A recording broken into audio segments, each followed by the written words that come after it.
The nation's daily COVID-19 tally exceeds 620,000, another record high in related deaths at 429. Changes from current antivirus measures will be announced Friday.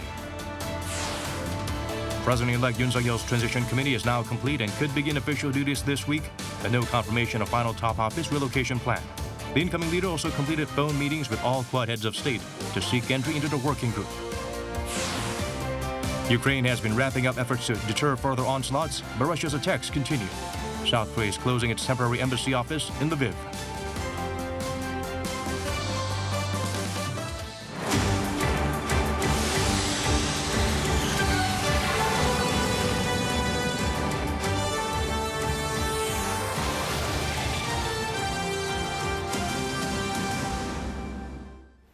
Hello, welcome. I'm Daniel Che here to bring the latest. Let's begin with our top story at this hour.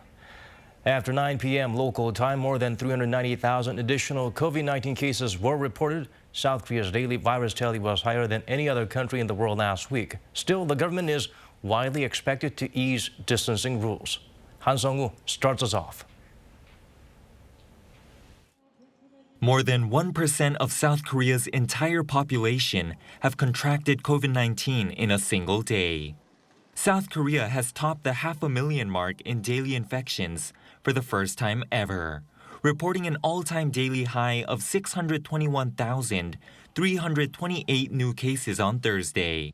That number includes 70,000 uncounted cases from 2 days earlier, so the actual daily count is slightly lower, but it is still a massive increase from the day before. Thursday's tally pushes the nation's total caseload since the start of the pandemic to over 8 million, and the number of those undergoing at-home treatment to a little under 2 million patients. The death toll, meanwhile, now stands at a little under 11,500. That comes as 429 deaths were recorded on Thursday, with some of those fatalities actually coming a few days earlier. The high number of fatalities may explain the slight drop in the number of patients currently in critical or severe condition to 1,159. 206 people, or 48% of today's death tally, are those who died within the past 3 days. 190 within the last week, 21 within the last 2 weeks. According to the World Health Organization, no other country in the world logged more new infections than South Korea last week at 2.1 million. But it's likely that figure will be surpassed this week with the sharp rise in cases over the past few days, which authorities are attributing to the adoption of rapid antigen tests for official purposes and the spread of stealth Omicron. The BA.2 subvariant's proportion in South Korea has risen from 17% in February to 26% recently. After consulting with various stakeholders, the government plans to announce on Friday how the country's social distancing scheme will be revised from Monday. One possibility being allowing up to 8 people at private gatherings and extending business hours of restaurants until midnight. But with recent tallies exceeding predictions, the government might be reconsidering some of those plans. Han Sung-woo, Arirang News. President-elect Yoon Suk-yeol's transition team is now complete. Not all are politicians tied to the People Power Party. His spokesperson says the members were chosen based on merit only. Official launch ceremony is set for Friday. Kim Hyun-sung has the full story. President-elect Yoon Suk-yeol's transition team is now ready to hang up its official signboard and kick into action as early as Friday morning. Spokesperson for the President-elect, Kim Eun-hae, on Thursday announced the final names to fill the committee's key posts. And with her announcement, the team has taken its full shape. At the head is former presidential candidate and People's Party leader An Cheol-soo. He will also be leading the COVID-19 Response Special Committee. There will also be special committees for national unity and balanced development, in charge of making Yoon's top pledges happen. In the committee, there are also 7 divisions that will each be handling key state affairs. Economy has 2 divisions. The first is assigned to overseeing big picture and financial policies, while the second is devoted to practical day-to-day economic affairs. Each of the 7 divisions is led by former vice ministers, former assemblymen, or other experts in the field. But not all members on the team are politicians, nor are they affiliated with the People Power Party. Scientists, professors, and business people have also been brought on board. According to spokesperson Kim, the members were chosen solely based on merit. We will search every corner of South Korea to find the right person, and we dream of a government that unifies and embraces talents based on their experience and expertise. The team is now ready to get down to business. According to spokesperson Kim, no presidential transition committee will have had its signboard in place as soon as this one. And this administration, she said, will not waste a second in working to make people's lives better. Kim Hyun-sung, Arirang News. Well, local media reports suggest many different things. Officially, according to President-elect Yoon Suk-yeol's transition committee, there are two remaining choices for the new presidential office. Our Kim Do-yeon has the latest. Amid the flood of recent media speculation, South Korean President-elect Yoon Suk-yeol's transition committee has confirmed that the new presidential office will either be in the current Foreign Affairs Ministry building or the Defense Ministry building. This comes as the committee held a behind-closed-doors meeting in the afternoon for more than an hour on Thursday. The spokesperson added that responsible branch from the committee will be on site to conduct a review of the two options on Friday. Until this announcement, the committee had dodged a series of questions regarding its decision and had only reiterated the reasoning behind moving out of the current presidential office, the Blue House. Rather than the place itself, I think it's better to explain the reason for choosing it. The Blue House, as it is now, is focused on the president and not as much on the people. There are a number of reasons why the president-elect and his aides have been cautious in making a final decision. Those reasons include safety, infrastructure, as well as cost. Also, the new office will need a large amount of construction and renovation work to make sure security measures are in place to protect the president. However, on a number of occasions, the team confirmed that the president-elect will not be working inside the Blue House. In addition, the spokesperson for the committee said that Yoon spoke over the phone with Indian Prime Minister Narendra Modi earlier in the day. The two promised to increase cooperation on security and economic issues. The president-elect also noted India's growth potential, large market, and abundant workforce offers endless possibilities for the bilateral relationship. With this call, Yoon has now spoken to all the Quad heads of states, US, Japan, Australia, and India, as he has pledged to seek South Korea's entry into the multilateral working group. Kim Do-yeon, Arirang News. In his regular briefing, the Presidential National Security Council discussed the security situation following North Korea's recent ballistic missile launch. According to Chung Hwa-dae, it will closely communicate with the international community and strengthen defense posture based on the firm Seoul-Washington military alliance. The NSC discussed the return of U.S. military bases to Korea, including the return of some parts of the Yongsan garrison during the first half of this year. The return land is slated to become a national park. The Council also discussed the war in Ukraine, including South Korea's plan to provide aid, as well as the possibility of imposing sanctions on Russia. Under the Yoon administration, South Korea is expected to take a tougher stance on North Korea. That's according to Victor Cha of CSIS at a webinar on Thursday organized by the Institute for Global Economics. Cha said the president-elect will push for complete denuclearization of the regime.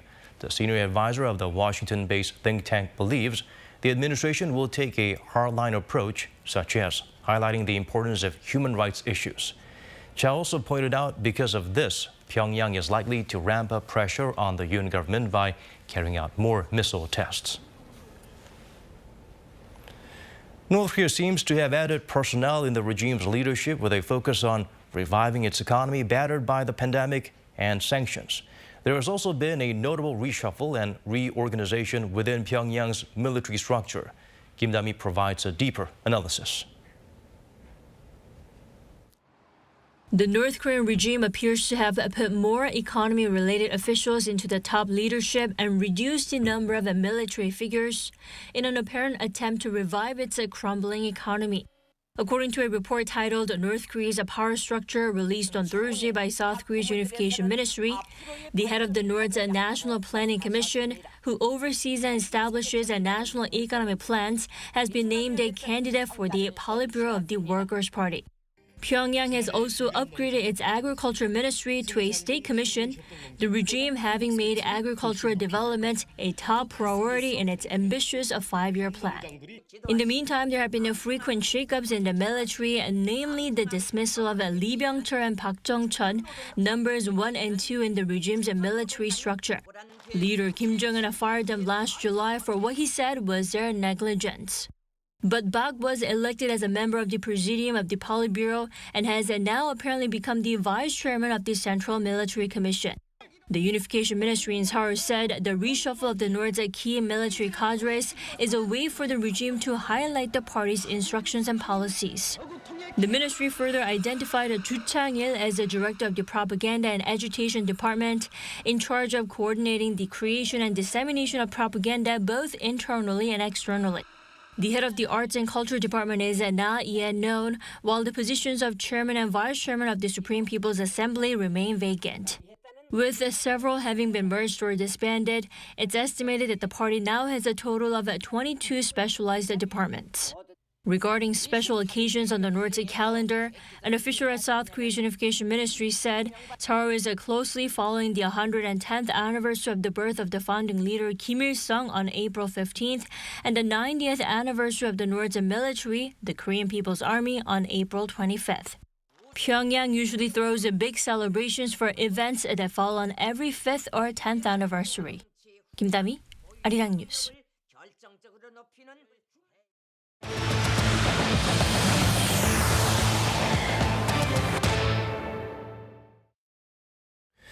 We now turn our attention to Ukraine. It's been weeks since Moscow launched a full-scale attack on its neighbor. Despite efforts to deter further onslaughts, attacks still continue. Song Yoo-jin is standing by on the line with the latest. Yoo-jin, do fill us in. Well, Daniel, it's now 3 weeks into the invasion, and with attacks intensifying, South Korea's foreign ministry just announced it is closing the temporary embassy office in the city of Lviv. Embassy personnel have been working in Lviv, Chernivtsi, and Romania after they pulled out from the capital, Kyiv. Citing escalating military threats, the ministry said it will help move embassy staff and South Korean residents who wish to leave. Embassy operations will now take place only in Romania and Chernivtsi. Over in the southern city of Mariupol, a Russian plane bombed a theater on Wednesday local time, which according to the city's deputy mayor was sheltering 1,000 to 2,000 people. Satellite images showed that the word children was spelled out on 2 sides of the building before it was bombed, but the exact number of casualties remains unknown. So far, has there been any noteworthy response from the international community? Well, Ukraine has been going all out to urge the international community to do more. Just Wednesday, Ukrainian President Volodymyr Zelensky gave a virtual address to U.S. Congress appealing that Ukraine needs their help right now. In the darkest time for our country, for the whole of Europe, I urge you to do more. New packages of sanctions are needed every week until the Russian military machine stops. Restrictions are needed for everyone on whom this unjust regime is based. And according to White House Press Secretary Jen Psaki, President Biden will speak with Chinese President Xi Jinping on Friday on issues of mutual concern, which includes Russia's war against Ukraine.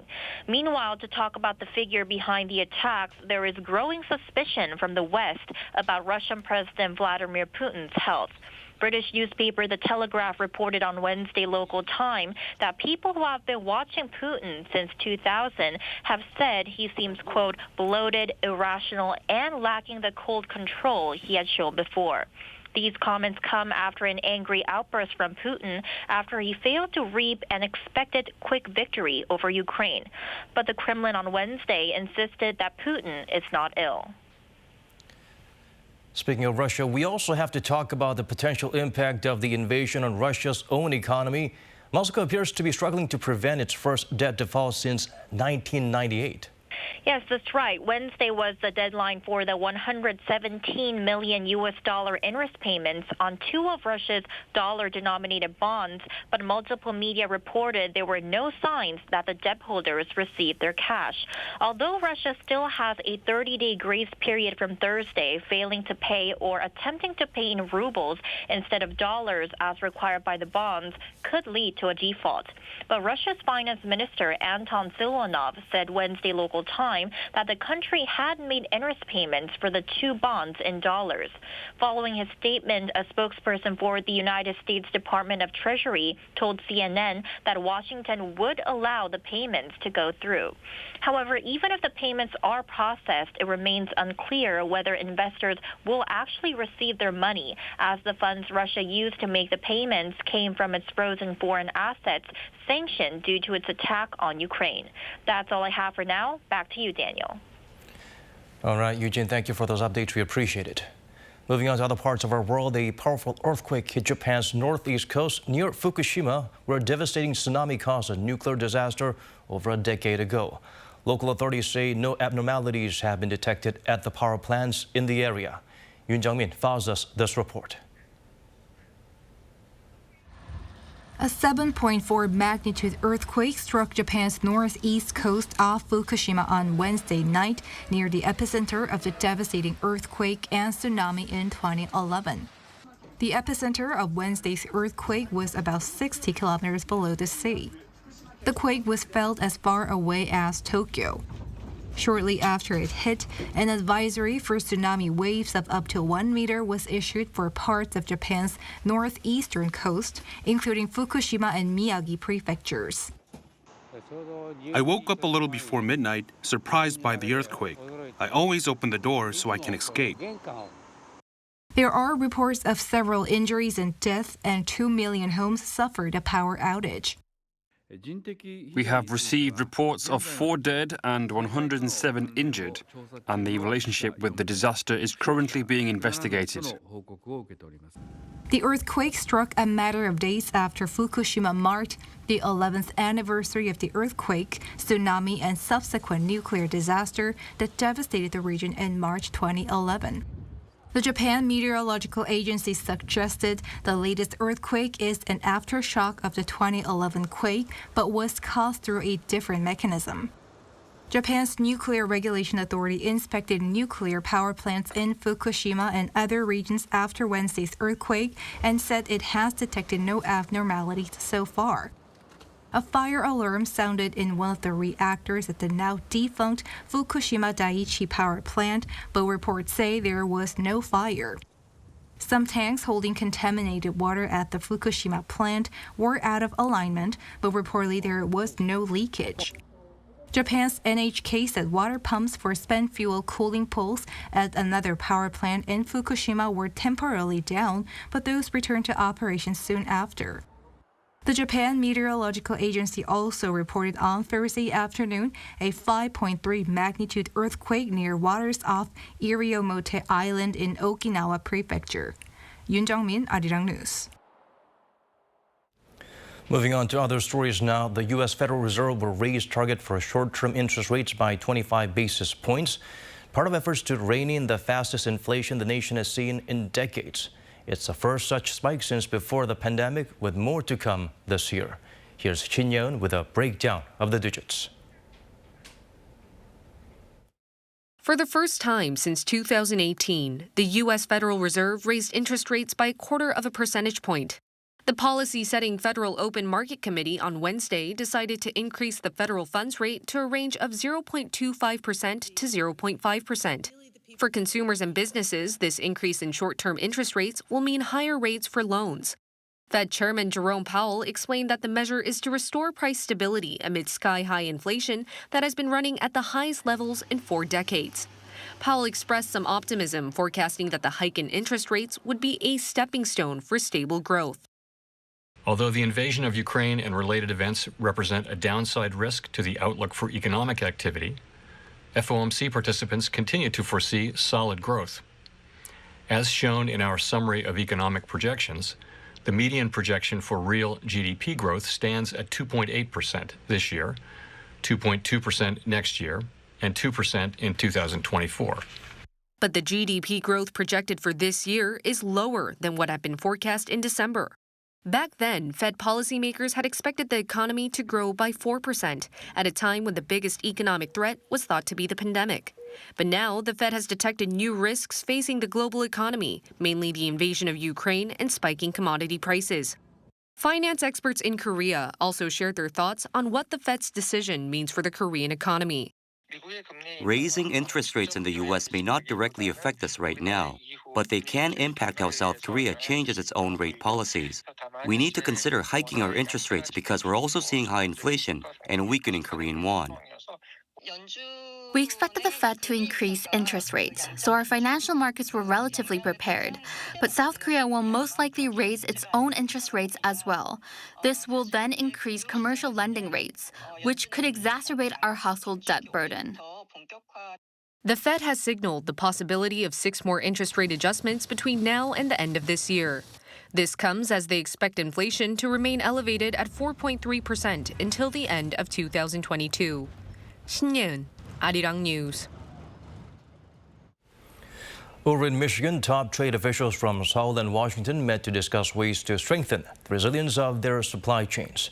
The group toured a South Korean factory making semiconductor materials.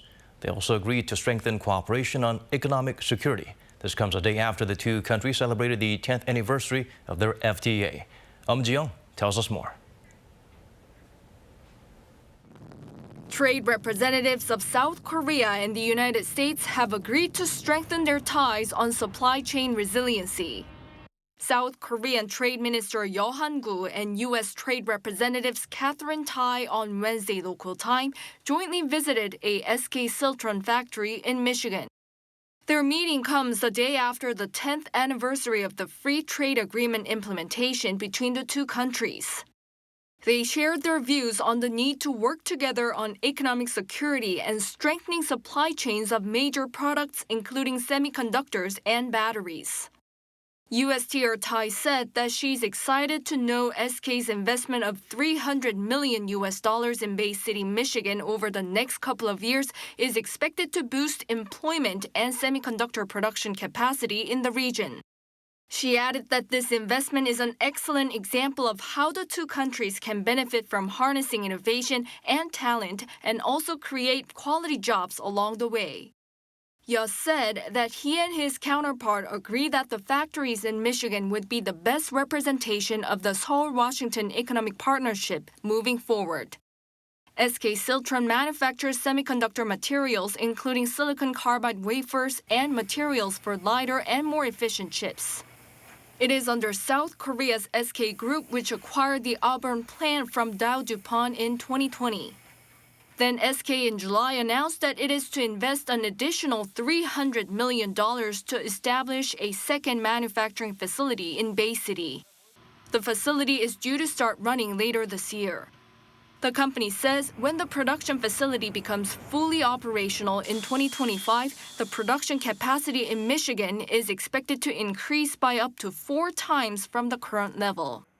The Ministry of Trade, Industry and Energy said South Korean firms may also benefit from using the materials produced at the facility. Ji-young, Arirang News.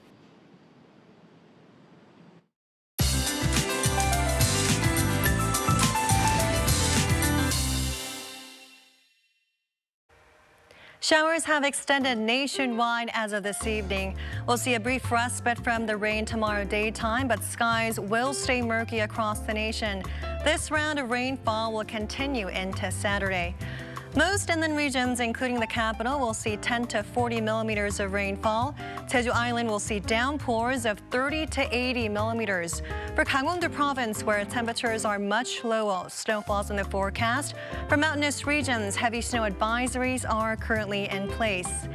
Meanwhile, cherry blossoms tend to bloom earlier than usual nowadays. The reason is because of an earlier start to spring caused by the increase in greenhouse gas emissions. This is according to Korea's Meteorological Administration. Unless the amount of emissions is reduced, spring flowers in 60 years are forecast to bloom in February instead of late March. Morning lows will range from 4 to 11 degrees nationwide. Seoul will start off at 5 degrees Celsius.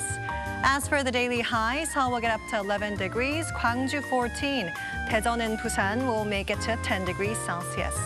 On Sunday, lows in the capital will plummet to 0 degrees. It's all for now, and here are the weather conditions around the world.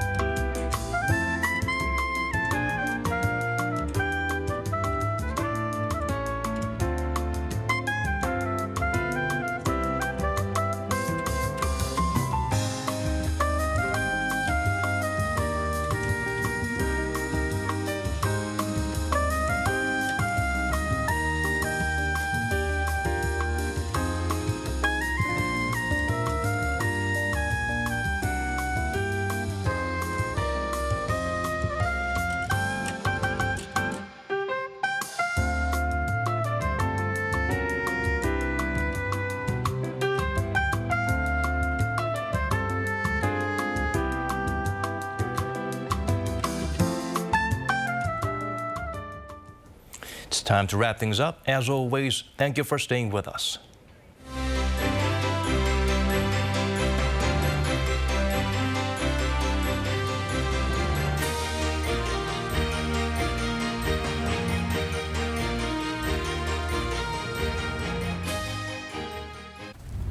Everyone knows I'm passionate. Know why? Look at how passionate Koreans are. And you know I'm fast. Don't blink. Koreans move fast too.